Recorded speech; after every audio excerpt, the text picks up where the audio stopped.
लड़ाई में हमारे और भी दोस्त हैं, वो आहिस्ता आहिस्ता बढ़ती जाएगी इसमें। और लेकिन सर उमर साहब यहाँ से उसके खिलाफ है। उमर साहब योगी आदित्यनाथ से कहा है कि उमर साहब first of all your reaction after the submission of these papers, how do you see the atmosphere?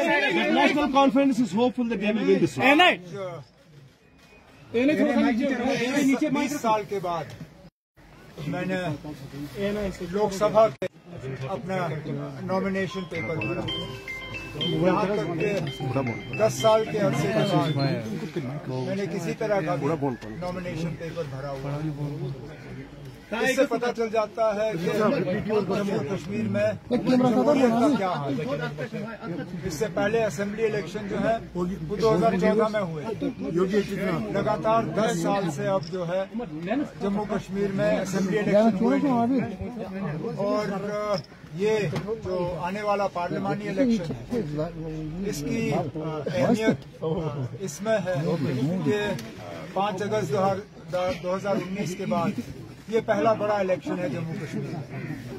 जाहिर सी बात है कि नेशनल कॉन्फ्रेंस और इंडिया गठबंधन में जो मिलकर ये इलेक्शन लड़ रहे हैं, उम्मीद की जा रही है कि जम्मू कश्मीर की 5 सीटें और लद्दाख की सीट हम कामयाबी हासिल। सर योगी आदित्यनाथ ने कहा है कि कांग्रेस अगर आई और इससे पहले भी वो बात करते हैं लिस्ट की सूची की, मुसलमानों को हिंदुओं से अलग करते हैं खाने की बात पे भी, और काउ स्लॉटर जो है वो आम हो जाएगा अगर कांग्रेस आई। वो बीजेपी की आदत है और पता नहीं क्यों इलेक्शन कमीशन की तरफ से उन्हें खुली छूट दी गई है कि इलेक्शन में वो मजहब का इस्तेमाल करें।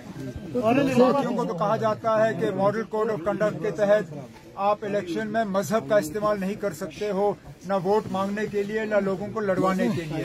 लेकिन ये मॉडल कोड ऑफ कंडक्ट जो है ये बीजेपी के दरवाजे तक पहुंचते पहुंचते इसको तहस नहस किया जाता है।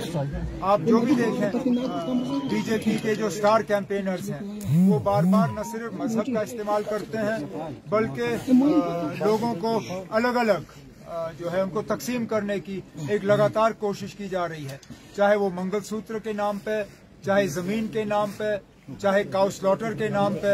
और इस मुल्क में बदकिस्मती से नफरत फैलाने की कोशिश की जा रही है। और उस पार्टी के तहत जिस पार्टी के लीडर इस मुल्क के वजीर आजम वो थकते नहीं थे ये कहते हुए कि वो 140 करोड़ हिंदुस्तानियों की नुमाइंदगी करते हैं। अगर वाकई वो 140 करोड़ हिंदुस्तानियों की नुमाइंदगी करते हैं तो ये जो नफरत फैलाने की बात की जा रही है बिलखसूस 14% आबादी के खिलाफ जो मुसलमान आबादी है, ये अपने आप में एक बहुत अफसोसनाक बात है। शायद इसीलिए माइनॉरिटीज को यूज किया जा रहा है, शायद इसीलिए माइनॉरिटीज की बात की जा रही है। वो एक मूवी के साथ उन्होंने एक तस्वीर दी है कि उसका सस्पेंस बहुत अच्छा है, शायद इसीलिए उमर साहब शायद माइनॉरिटीज की बात इसीलिए की जा रही है। What about the minorities?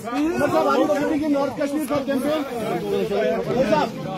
Umar साहब are you camping in north Kashmir? Umar साहब सवाल का जवाब तो दीजिए सर। न्यू लोगो तो न्यू लोगो न्यू ना। उमर साहब आप नॉर्थ कश्मीर में रह रहे हैं, नॉर्थ कश्मीर में कैंपेन के लिए रह रहे हैं क्या? बाकियों के अलावा क्योंकि उनका तो एक ही सीट है। जी मेरी जिम्मेदारी जो है बारामूला में भी है, श्रीनगर में भी है, अनंतनाग में भी है। इंशाल्लाह वहाँ पे भी अपनी जिम्मेदारी निपटाऊंगा और यहाँ पे भी जो है अपनी बातें लोगों तक पहुँचाऊंगा।